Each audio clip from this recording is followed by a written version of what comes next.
আমরা সবাই অবগত আছি যে বাংলাদেশ তেলে অনেক ঘাটতি আছে। সেই তেলের ঘাটতি কমানোর জন্য আমরা যেমন সরিষা চাষ করি, তেমন পাশাপাশি আমরা খরিফ এক মৌসুমে আমরা তিলের চাষও করে থাকি।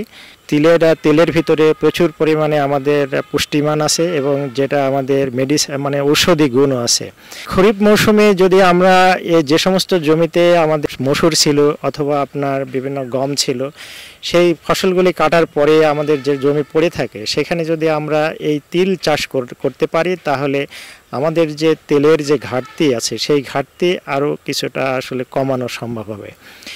তাই জমিটা আমাদের একটু উঁচু এবং মাঝারি উঁচু জমি হতে হবে। তার কারণ এই সময় আমাদের বর্ষা বাদলা বৃষ্টিপাত বেশি হয় এবং পানি নিষ্কাশনের একটু সুব্যবস্থা থাকতে হবে।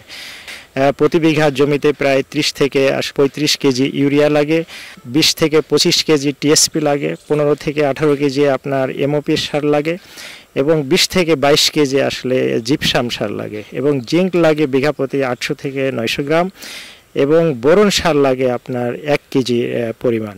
জমি তৈরি শেষ চাষের আগে মাটিতে আসলে মিশিয়ে পরে আমরা তিলের এই বাড়ি তিল ফোর, যেটা আমরা বিঘা প্রতি প্রায় 700 থেকে 800 গ্রাম আসলে বীজ লাগে। পানি সেচ দেওয়ার ফলে দেখা যাচ্ছে যে পরিমাণ ফল ধরার পরে আপনার গাছ দেখা যাবে যে অনেক ফলন আসলে বেড়ে যাবে।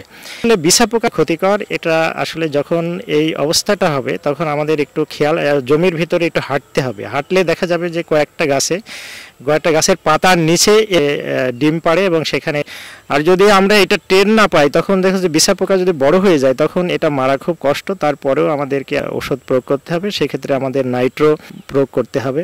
দমন ব্যবস্থাপনা শেষ করার পরে আমাদের তিল যখন পেকে যাবে, সকালের দিকে এই তিল গাছটা কেটে নিয়ে আমরা শুকনা জায়গায় রেখে 3 দিন জাগ দিয়ে রাখার পরে আমাদেরকে মাড়াই করতে হবে। মাড়াই করার পরে এটাকে আমাদের মাড়াই ঝাড়াই বাছাইয়ের তিলের বীজটা আলাদা করতে হবে। তাহলে দেখা যাচ্ছে যে আমাদের 1 বিঘা জমিতে আমাদের যে বাড়ি তিল ফোর, এটা প্রায় 800 নাম, এর প্রায় 4 থেকে 5 মণ পর্যন্ত আসলে বিঘা প্রতি ফলন হতে পারে এবং এর বাজার মূল্য এখানে পড়ে থাকে। সেখান থেকে আমরা এই ফসলটা উৎপাদন করে কৃষক ভাইরা এই অসময়ে ভালো একটা লাভের মানে দেখতে পাবে।